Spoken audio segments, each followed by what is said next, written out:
What's going on YouTube? It's your boy Brian, and this is Country Boy Archaeology, and we got a good one for you today. If you haven't seen Jamie, the Paleolithic Digger's new videos, check him out. Some good stuff. I don't know where to start. There's been so much talked about. Okay, let's start with, I guess, my beliefs, right? Let's start there and let's see. That way you'll know what angle I'm hitting it from, okay?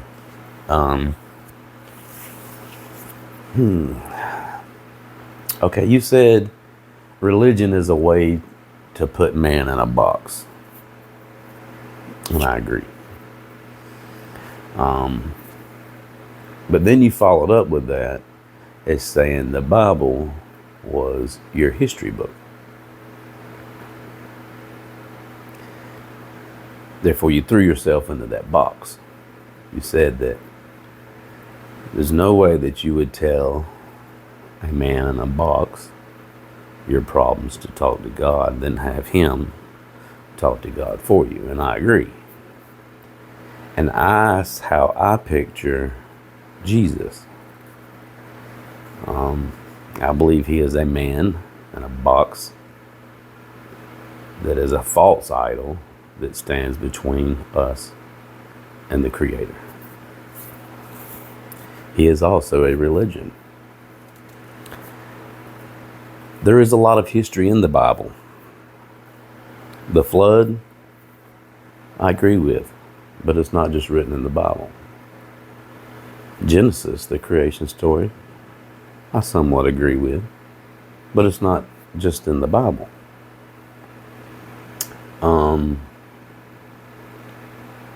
Them stories have been repeated throughout time, and I believe are way older than the Bible. But I believe in a creator.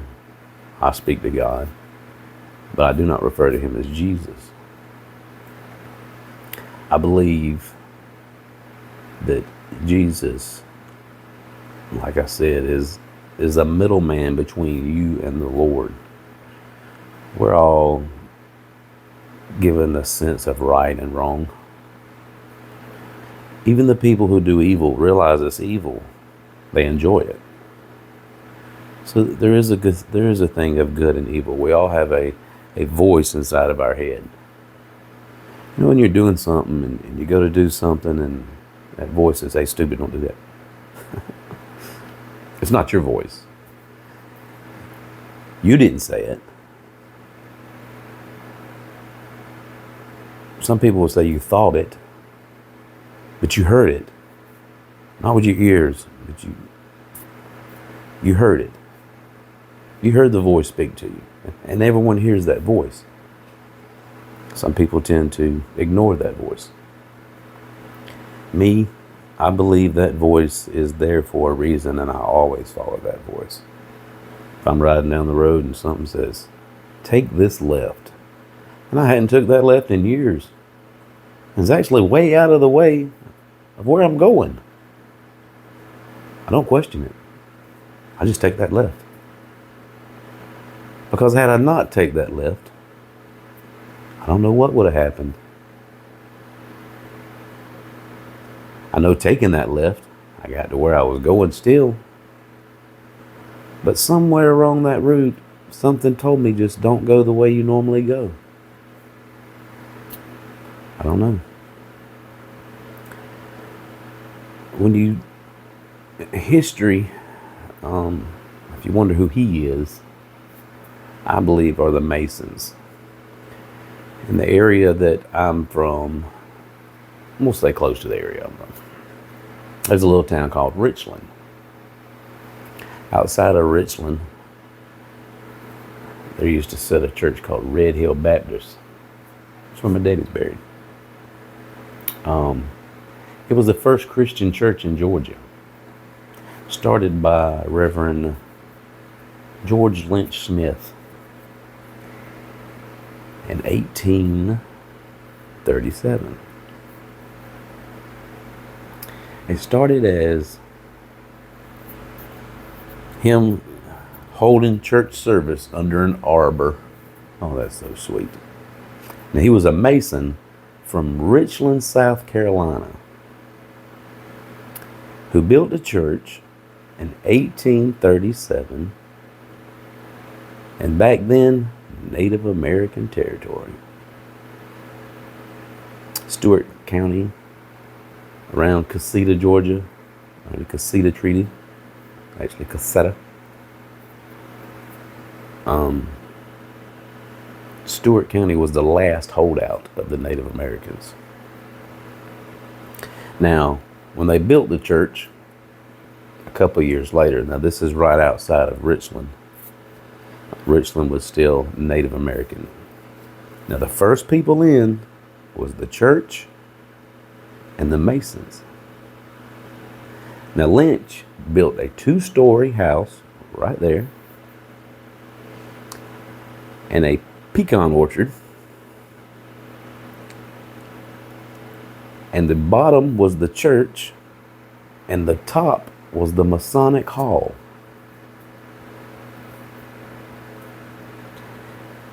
In my experience, from what I gather, the Masons took over around that period. I would argue that it wasn't 13 colonies. I would argue that it's 13 families. Smith Lodge 233 still sits in Stuart County to this day, although in a different building. There's a Smith furniture store right beside it. Now, my question is, when they came in the way they did, now 1 year after the church and the Masonic building was built was the Trail of Tears. Now, you take all the Native Americans, and we'll just speak of Georgia because that's what I know of. I've read all the historic markers around here. We'll just speak of Georgia.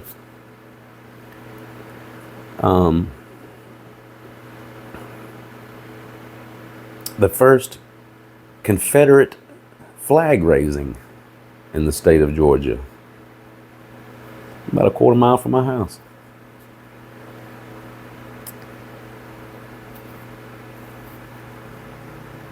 When all of the land was then Native American, once you take and march them out, you have a whole lot of land. Who's the land go to? Who's in charge of splitting up the land? Who's in charge of selling the land? Where did the money go?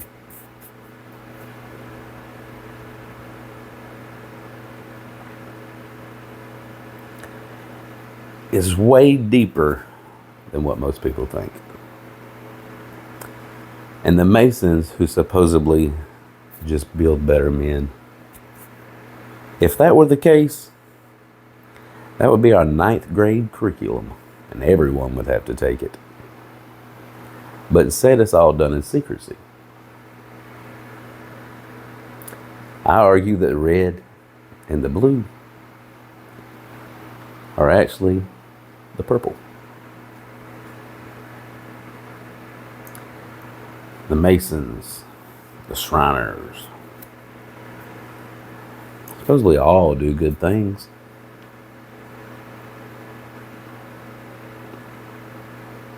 But there's something up with that.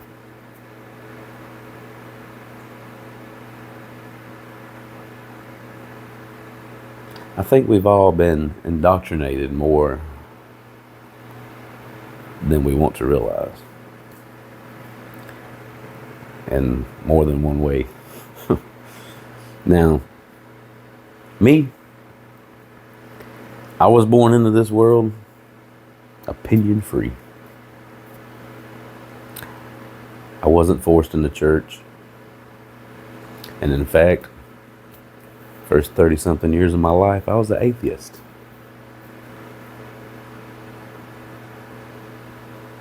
I have since found God. It wasn't like most people. Most people find God when they hit rock bottom. Excuse me. They end up finding Jesus. Because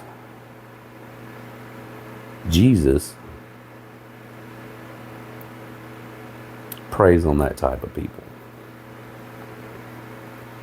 Now,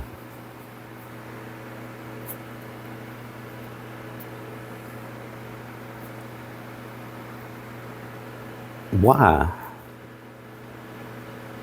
would, and this is just a question, because I'm not religious.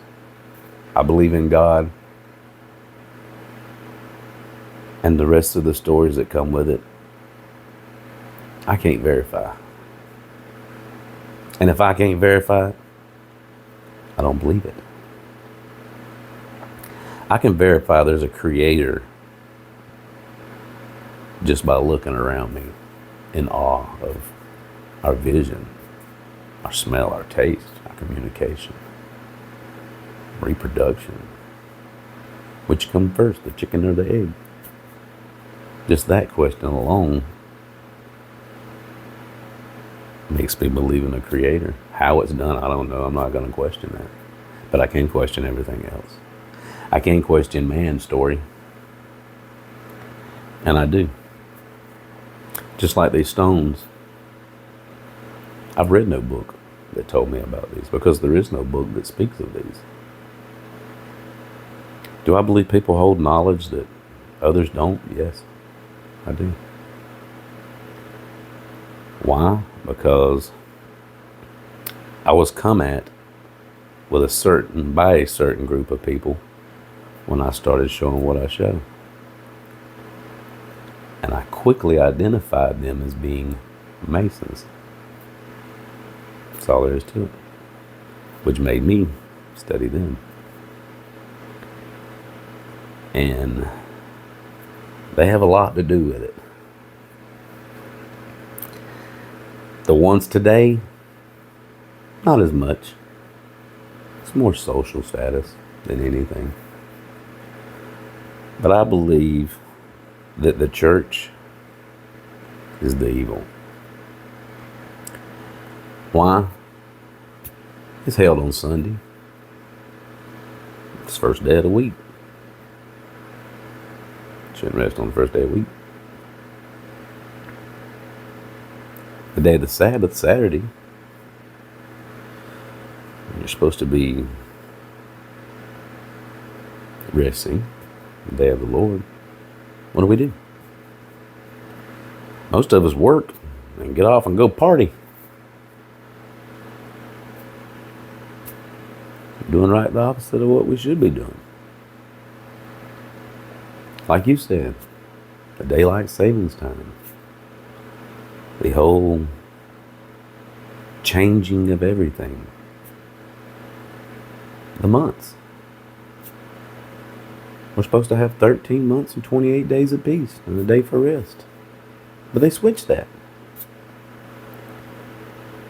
In my opinion, and this is just my opinion, where people talk about Bible prophecy, I say it's Bible planned.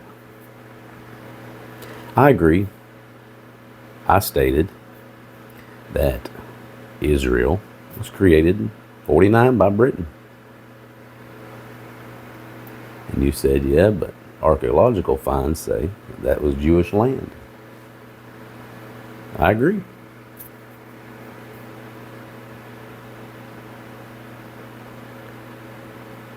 But at the same time,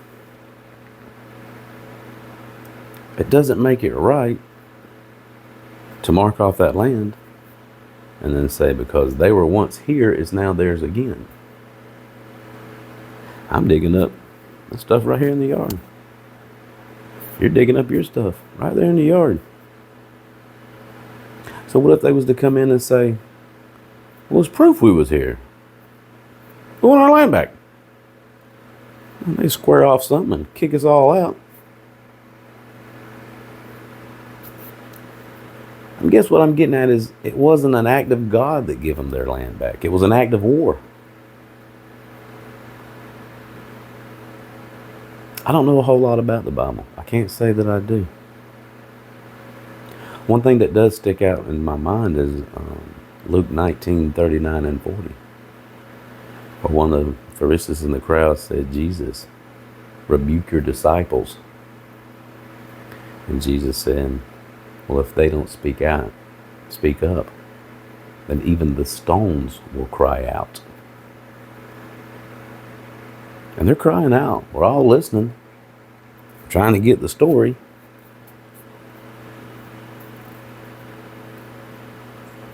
But I don't want to hit it with religion.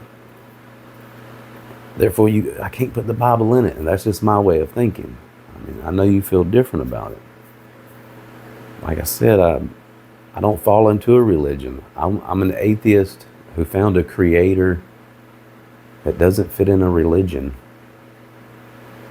I don't fit in any box. I don't want to fit in any box.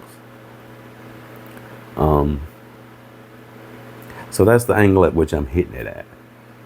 And my, I guess, religious viewpoint about it and how I look at it. People say don't speak politics and religion, and I would argue here in the United States that they're one and the same. When the Masons come in and the Trail of Tears was over with, they put them in an area where there wasn't a whole lot of resources. And when they did, they put them far away from the resources. And they built a church. Well, then to come to get the resources, you had to go to the church. When they go to the church, they handed you the pamphlet. And it's like Christianity has been forced upon everyone, in my opinion. I mean, the children were taken away from the parents, and they were re-educated and made to think their parents were stupid the way we're doing today. And the parents, either you went along with it, I believe, or you got locked into all these big asylums that are everywhere. If you didn't agree with the last reset, then you went to the crazy house. My opinion again. You know, here in Milledgeville, not far from where I'm at, big crazy house. And I think that's, if you look at these, they're old world structures. And that's a whole different story as far as what buildings were here when they got here. Because I believe there were towns here. But yeah, that's the viewpoint I'm hitting it at. I think this video has been long enough. And I'll restart this and we'll talk about something else. But yeah, just like these stones, there's no books about it, so you got to kind of hit it scientifically with what you see and only what you see, and you can't let nothing persuade you other than your eyes and your perception in which you hold, and that's what I try to do. Try to hit it from a non-biased standpoint. But until next time, Country Boy Archaeology. Peace out. Much love.